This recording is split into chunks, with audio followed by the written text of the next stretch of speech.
Je suis Dr Busca, Stéphane, médecin napath au CHT, et aujourd'hui je vais aborder le thème des marqueurs en oncogénétique.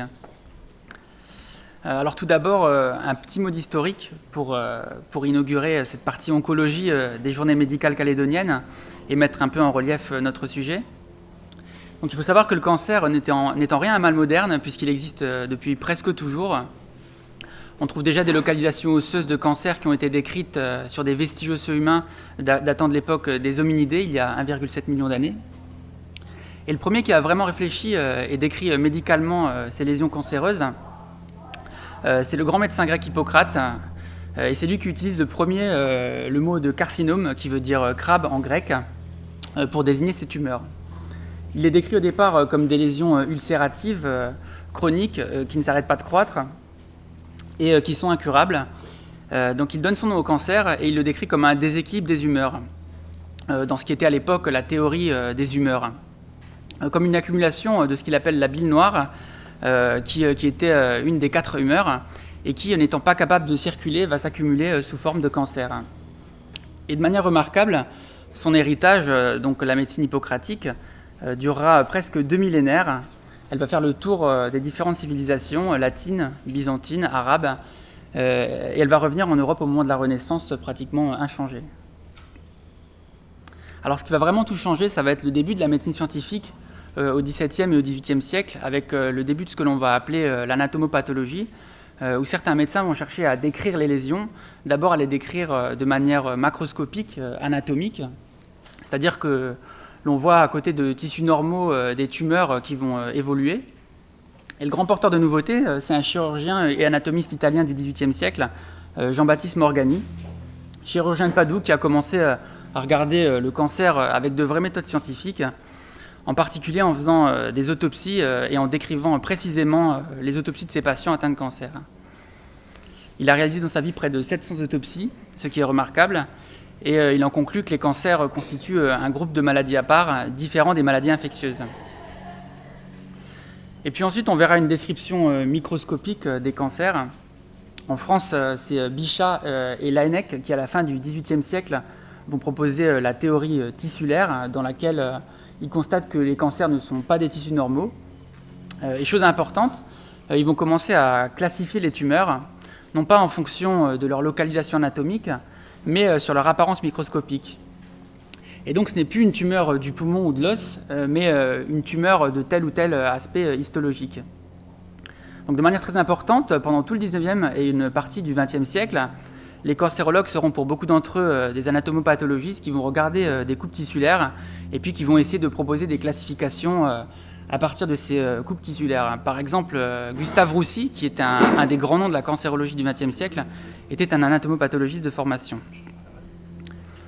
Au cours de la deuxième moitié du XXe siècle, on va pouvoir classifier les cancers de façon encore plus précise selon leur expression protéique. C'est ce que l'on appelle l'immunohistochimie, ce qui permet aujourd'hui aux pathologistes de donner une carte d'identité précise de la maladie cancéreuse et donc de son agressivité potentielle, de son pronostic et surtout de sa capacité à répondre à des traitements de plus en plus spécifiques. Et puis enfin, arriveront à la fin du XXe siècle des avancées technologiques majeures qui vont profiter à la médecine, en particulier à la biologie moléculaire grâce à un domaine qu'on appelle la bioinformatique. Et tout cela est vraiment allé très vite, un peu comme le passage du téléphone fixe au smartphone en quelques années. Par exemple, en 1993, pour la première fois, on a essayé de séquencer le génome humain en totalité. Et ça a pris 3 ans et ça a coûté 3 milliards de dollars à l'époque. Alors qu'à partir des années 2010, certains laboratoires sont capables de refaire la même chose en une semaine et pour un montant de l'ordre de 1000 dollars. Et ça va vraiment bouleverser notre connaissance de la génétique humaine et donc de la génétique des cancers, puisque les cellules cancéreuses sont dérivées directement des cellules humaines et qu'elles sont définies par une accumulation de mutations génétiques qui vont les rendre plus ou moins immortelles. Et c'est ce qu'il faut surtout retenir, c'est qu'avec toutes ces avancées en biologie moléculaire, on a pu progresser de façon considérable dans la connaissance des cancers par la description détaillée de ce que l'on appelle la signalisation cellulaire. Alors, la signalisation cellulaire, déjà c'est complexe, hein, comme vous pouvez le voir. C'est ce qui régule la vie, la mort et le fonctionnement des cellules. Et le cancer apparaît lié à la dérégulation de cette signalisation cellulaire. En fait, ça peut être relativement simplifié. Il y a par exemple dans la cellule une voie de la prolifération cellulaire, une autre de la mobilité cellulaire, de la différenciation cellulaire, de la viabilité, etc. Et de la connaissance de ces voies de signalisation et surtout de la connaissance de leurs perturbations au sein du cancer va naître de nouvelles thérapeutiques qu'on appelle thérapies ciblées. Ainsi, si l'on connaît la carte d'identité moléculaire du cancer et donc la voie de signalisation perturbée, on va pouvoir utiliser la thérapeutique adéquate, dont la DCI va finir en inhib si c'est un inhibiteur de kinase et en MAP s'il s'agit d'anticorps monoclonaux. Et ces thérapies ciblées vont donc attaquer le cancer de façon très spécifique et donc de façon très efficace. Pour résumer, aujourd'hui en cancérologie, la prescription des thérapies ciblées doit être basée sur la recherche de marqueurs moléculaires qui sont prédictifs de réponse à ces thérapies. Il y a à la fois un intérêt pour le patient, c'est d'éviter un traitement inutile, et aussi un intérêt économique, celui de réduire le coût des thérapies ciblées. Ainsi, pour un même diagnostic histopathologique, on va pouvoir avoir une génétique tumorale différente, donc des perturbations différentes des voies de signalisation, avec des marqueurs oncogénétiques différents, c'est-à-dire une carte d'identité moléculaire différente. Et de cette génétique différente va pouvoir être proposé des thérapeutiques ciblées ou un traitement standard. En pratique, voici quelques situations cliniques fréquentes pour illustrer l'intérêt de la connaissance de ces marqueurs oncogénétiques et les implications thérapeutiques qui peuvent en résulter. Je vais pour cela prendre 3 exemples où une recherche de mutation est recommandée au stade métastatique. Alors, concernant le mélanome, la mutation du gène BRAF a été découverte au début des années 2000. Cette mutation produit une protéine mutée qui agit ensuite de manière non contrôlée au sein de la cellule cancéreuse et favorise le développement du cancer. La mutation BRAF est relativement fréquente dans le mélanome puisque sa présence concerne presque la moitié des cas. La recherche de la mutation BRAF en biologie moléculaire est primordiale pour le patient sur un plan thérapeutique puisqu'elle permet de proposer un traitement personnalisé au stade métastatique qui va bloquer spécifiquement cette voie.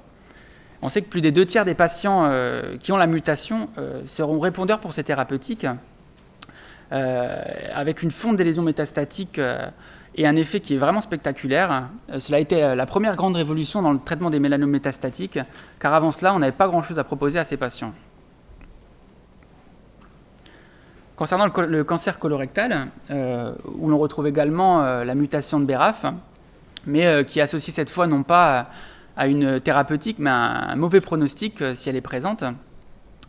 Par contre, il existe une instabilité des microsatellites qui aura pour conséquence un défaut de réparation des erreurs de réplication de l'ADN au cours des mitoses successives et qui aboutira donc à une accumulation importante de mutations dans l'ADN de ces cancers. Et si on retrouve cette instabilité des microsatellites dans la tumeur, que ce soit de façon acquise, donc dans la majorité des cas, ou dans le cadre d'un syndrome de Lynch familial, on aura un pronostic favorable et peut-être aussi prochainement un traitement efficace par immunothérapie, puisqu'avec cette accumulation très importante de mutations, on va avoir de très nombreuses protéines tronquées au sein de ces tumeurs, et donc autant d'antigènes étrangers qui expliqueraient l'efficacité de l'immunothérapie sur ces tumeurs. À savoir qu'aux États-Unis, l'immunothérapie a déjà l'AMM pour toute tumeur avec instabilité des microsatellites. Au laboratoire, nous réalisons depuis le début de l'année cette recherche en immunohistochimie qui permet de résoudre 90% des situations sans avoir à envoyer le cas en métropole. Car si les protéines MLH1, PMS2, MSH2 et MSH6 sont présentes en immunohistochimie, on sait qu'il n'y a pas besoin de vérifier en biologie moléculaire pour ce type de tumeur. Et enfin, les mutations de la famille RAS, KRAS et NRAS, qui, si elles sont présentes sur la tumeur, contre-indiquent le traitement par anti-EGFR. Ces mutations de RAS sont trouvées dans près de 50% des tumeurs colorectales. Alors voici une figure qui va me permettre de vous expliquer pourquoi il n'est pas utile de donner un traitement anti-EGFR chez les patients mutés KRAS ou NRAS. Donc le récepteur de l'EGF, dit EGFR, est une protéine transmembranaire de la classe des récepteurs à activité de tyrosine kinase. Il est composé d'un domaine extracellulaire assurant la fixation du ligand, d'un domaine transmembranaire et d'un domaine effecteur tyrosine kinase intracellulaire. On sait qu'une suractivation de la voie de l'EGFR est impliquée dans un grand nombre de cancers colorectaux et le blocage de cette voie est devenu une arme thérapeutique ciblée efficace grâce à des thérapies comme le cetuximab. Et au total, environ 50% des cancers colorectaux présentent une mutation RAS, comme je disais tout à l'heure, soit KRAS, soit NRAS. Et ces mutations sont des mutations faux sens qui vont aboutir à la forme de RAS bloquée en phase active.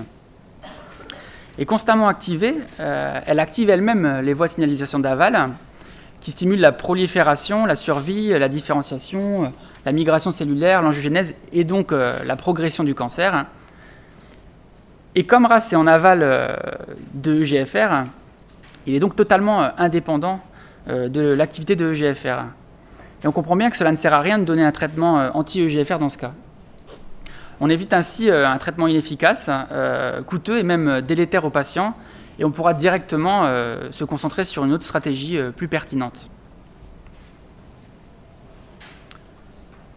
Enfin, les patients avec un cancer du poumon non à petites cellules de type adénocarcinome, et dont les tumeurs contiennent des perturbations des gènes EGFR, ALK, ROS1 ou BRAF, ces patients peuvent bénéficier de thérapies ciblées efficaces.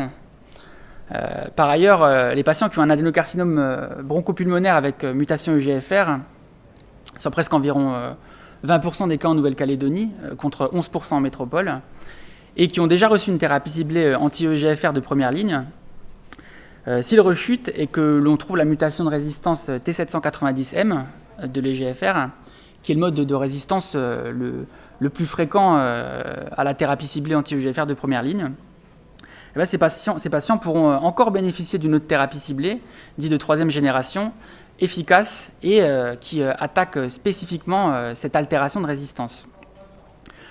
On comprend donc bien comment la connaissance des marqueurs oncogénétiques permet de plus en plus de prolonger la survie des patients, avec une approche qui va être intelligente de la maladie, et c'est ce qui est révolutionnaire chez ces patients métastatiques à qui l'on propose de plus en plus de solutions efficaces. Par ailleurs, la recherche du remaniement des gènes ALK et ROS1 doit être effectuée. La stratégie est un screening par immunohistochimie avec plus ou moins une recherche en biologie moléculaire pour les cas avec surexpression de la protéine ou bien dans les cas douteux. Et bien sûr, il existe des thérapies ciblées efficaces pour ces altérations, crizotinib et ceritinib par exemple. Et ces altérations sont moins fréquentes que GFR, puisque présentes dans environ 1 à 5% de ces tumeurs, tout comme BRAF. Mais comme les traitements sont efficaces, il faut les rechercher. Alors comment ça se passe en pratique pour connaître le statut mutationnel d'un cancer ?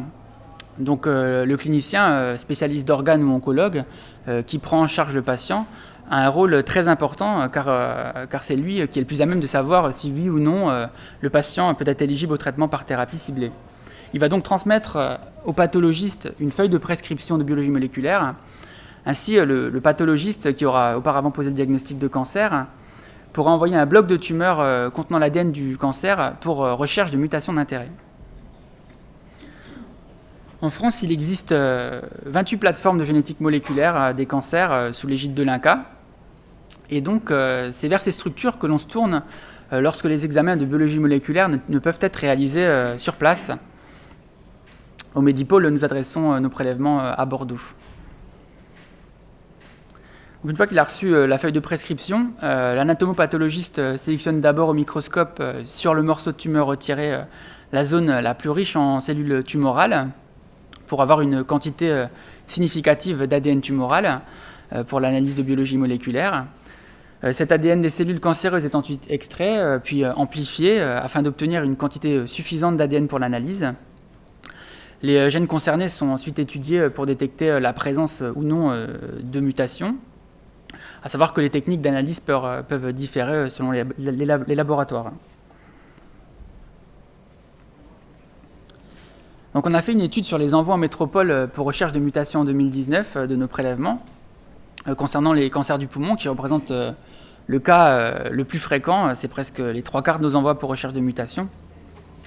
Le délai médian entre la date d'envoi et la date de réception des résultats était de presque 3 semaines et de plus de 1 mois pour un quart des envois, ce qui s'explique par les délais d'acheminement importants et les délais techniques une fois sur place. Or, depuis peu, il existe des automates capables de remplacer la plupart de ces étapes spécialisées de biologie moléculaire et de séquencer de façon simple, validée et en routine les gènes les plus pertinents en oncologie à visée theranostique, sans nécessité de validation par un biologiste spécialisé dans ce domaine, et donc sans avoir besoin d'un plateau technique de génétique somatique des cancers, donc particulièrement adapté à notre territoire.